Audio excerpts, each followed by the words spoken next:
संतोष कुमार का point of view जानना बहुत जरूरी है, एक्सपर्ट हैं डिजास्टर मैनेजमेंट के।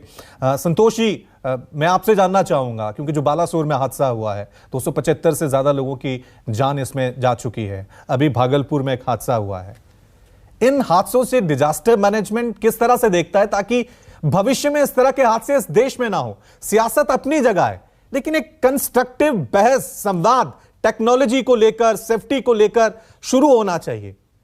ऐसा क्या होना चाहिए आगे ताकि इस तरह के हादसे ना हो?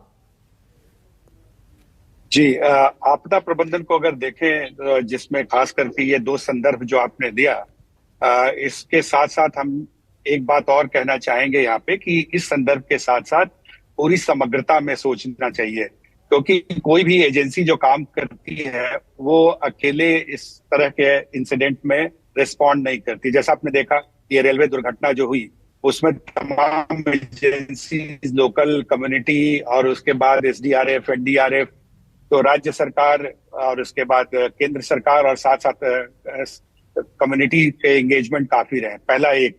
दूसरा, जो आपने पुल गिरा और उसकी जो चर्चा की, और उसमें संदर्भ भी आता है कि हमारे इंफ्रास्ट्रक्चर कितना रिजिलियंट है, ये नॉर्मल लाइफ में कितना रिजिलियंट है, और जब डिजास्टर की एक्टिविटी होगी या डिजास्टर का टाइम होगा, जैसे साइक्लोन है, फ्लडिंग होती है, सुनामी आता है, तो इस तरह के कॉन्टेक्स्ट में हमारे इंफ्रास्ट्रक्चर कितना रिजिलियंस है, ये दोनों के समग्रता में दोनों इंफ्रास्ट्रक्चर को लिया जा सकता है।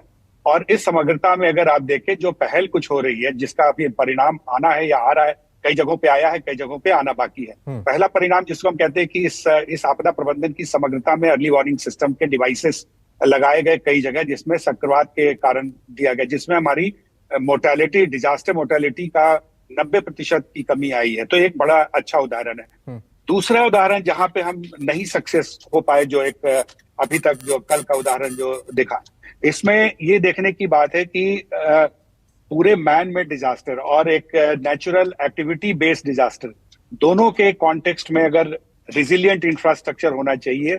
रिजिलियंट इंफ्रास्ट्रक्चर का मतलब कि सस्टेनेबल हो और उसके साथ साथ उसके फायदे मिलते रहे, बिना एक्सीडेंट के हो और बिना कोलैप्स के हो। तो इसके लिए जो पहल हो रही है कि हमारे जितने भी बड़े प्रोजेक्ट्स हैं उसकी डिजास्टर ऑडिटिंग होनी चाहिए।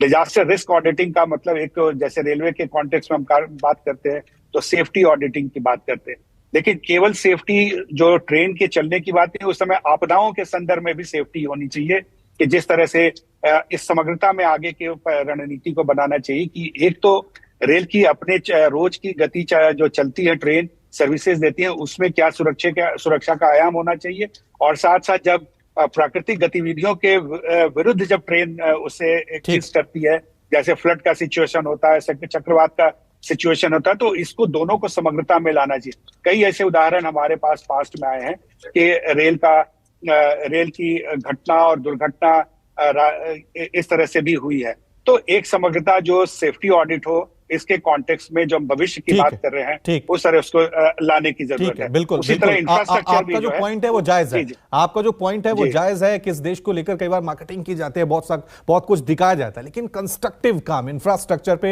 होना बहुत जरूरी है। ऑडिटिंग होनी चाहिए सेफ्टी को लेकर, टेक्नोलॉजी को लेकर। जिस तरह से राजीव ने सवाल उठाया कि कोलिजन सिस्टम, कवच सिस्टम, वो क्यों नहीं है? हम आगे बढ़ रहे हैं, लेकिन पीछे जो चीजें हैं उनको हम बेहतर क्यों नहीं कर रहे हैं? और दूसरी तरफ सियासत,